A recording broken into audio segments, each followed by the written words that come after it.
A friend of mine, a long time ago, used to have this web radio show. And just to be the smartass that I am, I called in. But before I said anything, of course, she's on the other end going, hey, this is radio station such and such, who is this? Of course, my brain just went off in the Never Never Land.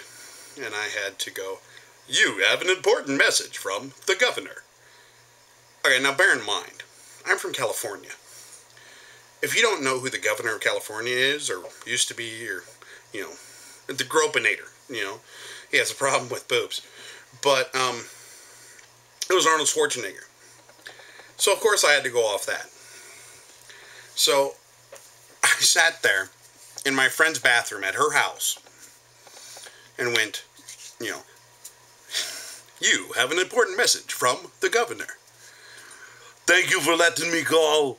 I just wanted to tell you that I'm a great fan of the show. Yeah, and I just wanted to be the first one to tell you that I wanted to offer you a job.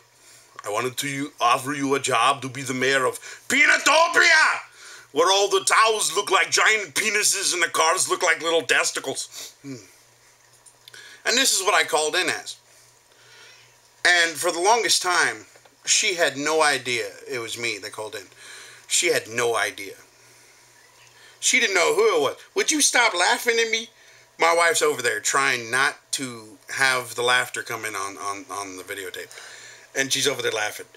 If you're going to pay yourself, do it in private. It's kind of awkward right there on your chair. Shut up. Don't shut up. I have to get her a tarp or something. But it's... that's, Peanutopia! Get to the chopper. And Arnold's just such an easy voice to imitate. But that always made me laugh. And anyway, because my associative brain works so well. Okay, let me explain this. My wife has a linear brain. Very 1 + 2 = 2. I wonder how I'm going to get that. Where my brain is very, hooves, horses, unicorns, Pegasus, Hercules movie, I can go the distance. My brain has no idea where it's going, where it came from. In fact, my brain, as far as I'm concerned, is a lawn gnome on a rolly chair with a bunch of filing cabinets around him. That he just, from time to time, reaches over and,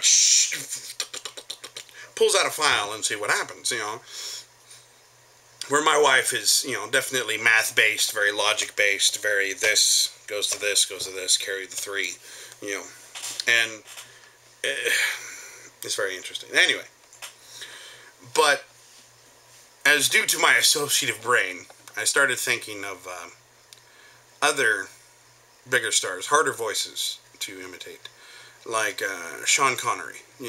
Now imagine this, me as an 8-year-old. Now granted, I was less furry back then, just a little bit. But I'm sitting there at the table. My mom asked me if I would like a juice, and I'd go, yes, mother, I would like my juice shaken, not stirred. Can you imagine having an 8-year-old stand there? My wife never got, not my wife, my mom, sorry, oops, she almost hit me for that when I saw that one coming. My mom never gave me that juice because she was on the ground laughing. And I wanted that damn juice, damn it. And of course I'd look at her and go, well, what is your problem, mother? I wanted my juice. Can I please have my apple juice? I don't know. But my voices seem to just get me in trouble from time to time. And like I used to work at a call center for a hotel. Rhymes with Milton. And I used to get in trouble all the time because these people would call in and I couldn't help but attach myself to their, accent. Like this one guy called in and goes, all right, buddy, I need to go to East of Toe. You probably don't even know where East of Toe is, you damn Yankee, that's what it is. I said, sir, I know where East of Toe is. It's right next to West of Toe, North Carolina, right? And I know where that's at. Hell, I've been there, Oh, you ain't a Yankee. All right, I could go with you. It's just so hard not to jump into these people's accents. Like, oh man, one of the worst times I got in trouble at this call center is I answered the phone, and I kid you not, I answered the phone with, "Thank you for calling Hilton. This is Jerome. How can I help you all today? Oh, you want a group rate? Let me ask my manager. Hold on 1 minute. Let me get that for you." And yeah, I got in trouble. And I'm trying to sit there argue with my manager. Manager's yelling at me, "You can't be stealing people's voices like that. That's just rude." And I looked at her and said, "It's not rude. It's the active imitation. I'm trying to make these people comfortable. And if I can make these people comfortable by sounding like them, then how else am I going to make these people comfortable? By being nice to them? Well, that don't work. Who do you people think you are?" So, I don't know. I didn't never really won a whole lot of arguments for that one, but I don't know. That's just me.